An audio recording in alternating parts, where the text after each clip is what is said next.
Well, today I'm going to take Red Zinger on a bit of a road trip, and you're going to go along with us. We're going to take a ride in the hilly, windy roads around the Sea Ranch. So let's get started. The route we're going to be taking is a bit of a circle loop. We start here where we are at the Sea Ranch, and then we're going to be heading down a very twisty, windy road, which has a couple of really old bridges I'll show you, and head over to Geyserville. Geyserville's a little town, and we're going to then head up to Cloverdale, which is just north of Geyserville, and then zip over to Booneville. Booneville is a very small little town, and then take another twisty, windy road over the hill, over to Point Arena, and then back to the Sea Ranch. So it's going to be a long day, a lot of driving, so let's get going.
Well, this curve is a nice representation of the road that I'm traveling on.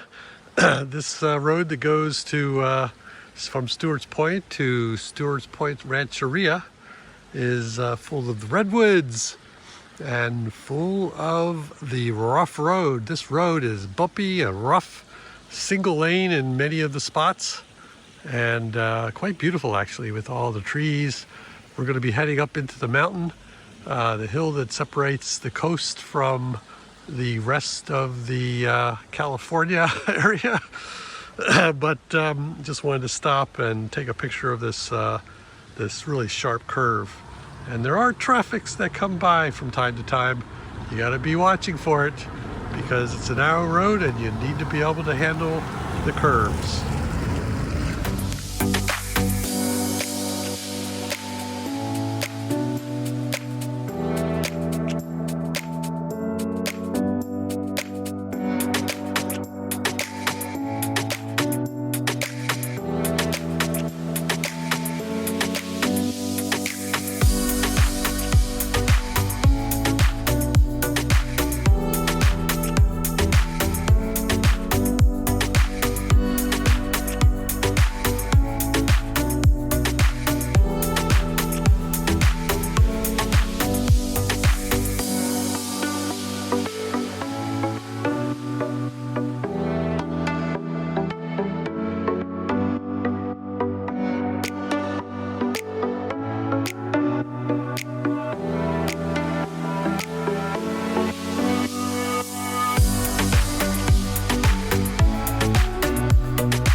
I'm at the Stewarts Point Rancheria, which is a little ways inland from the coast, and it's a Native American community.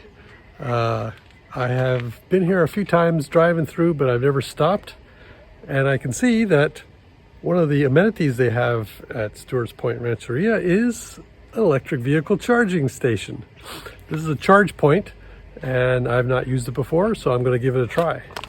Now, Red Zinger is still fairly new to me.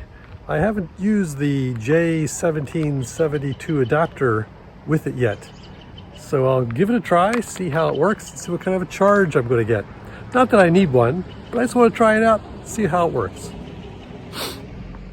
Well, it's a good thing I don't need to charge, because right now this station is not charging. Looks like the controls are saying that it's not set up for operation, so there must have been some reset that was done, perhaps with the power outage that happened around here recently. Needs to be restarted, needs to be reset. So we'll move on, but hopefully by the time you come by needing a charge, it'll all be operating again.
Well, we made it to the first of the historic bridges. There are a couple here, and this one is straight ahead.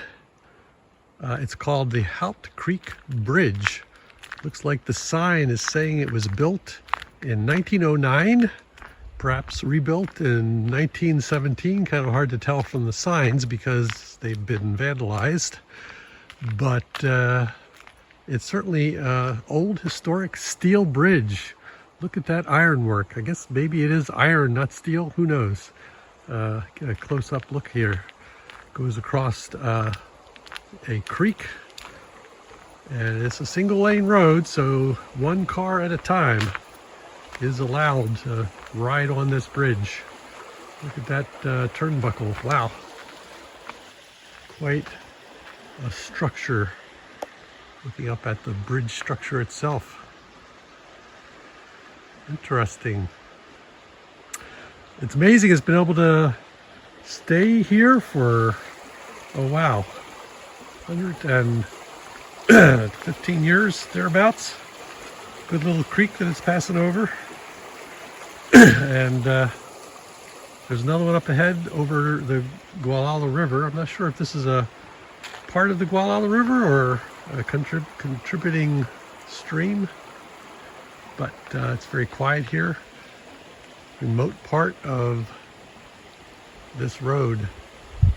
Yeah, and the redwoods are reaching to the sky.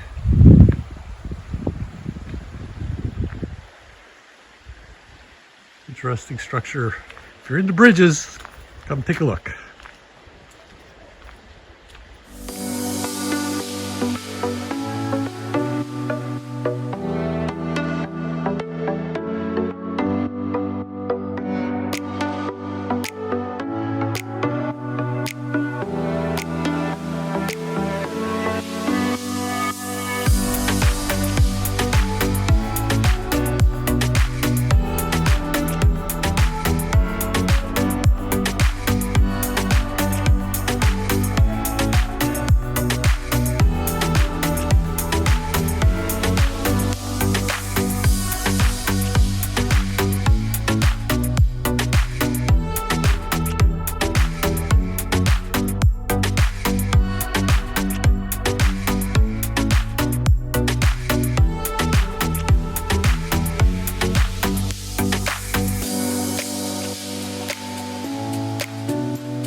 This is the second historic bridge. This one definitely crosses the Gualala River.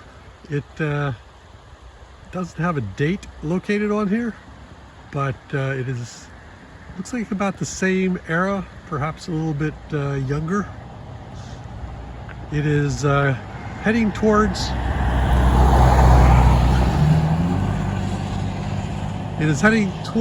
Annapolis, which is a little town where we sometimes go to see the winery. Another twisty, windy road, but actually a little better condition than this one has been so far. This bridge looks like it might have been built in the 30s. Very different structure. A lot of rivets this time. I don't see any turnbuckles on this bridge. Definitely later structure. And the river it's over is quite vigorous. This has the definite look of the Gualala River, which empties out to the ocean a few miles from here. Very scenic and serene area. But we're not going to be crossing this bridge. We're going to be heading further on the road we're on and head over towards the Cloverdale, Geyserville area.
I made it to the overlook of the Lake Sonoma Reservoir in Sonoma County.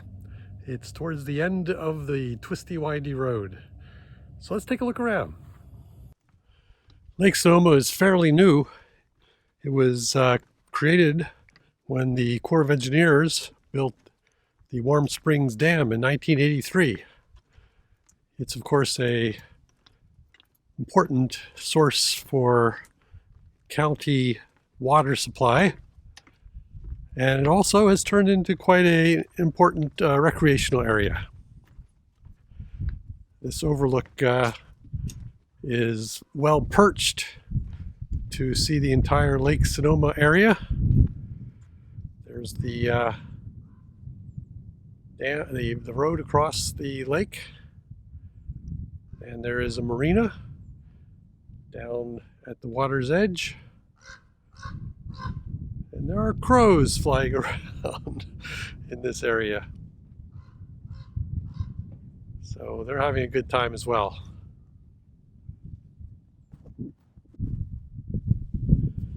This is a view over the dam. You can see it's an earthen embankment. This overlook is a area where there are some trails. I've walked a few trails along the wooded pathway here, but they're fairly short. But if you go down below, goes all over this recreation area. That crow really wants to let me know that this is his territory, I think. But you can see there are some boats out there on the water, but I think you can also go swimming if you're able to handle the cold water. Beautiful area. Always like stopping by here when I'm on one of my trips across the mountain.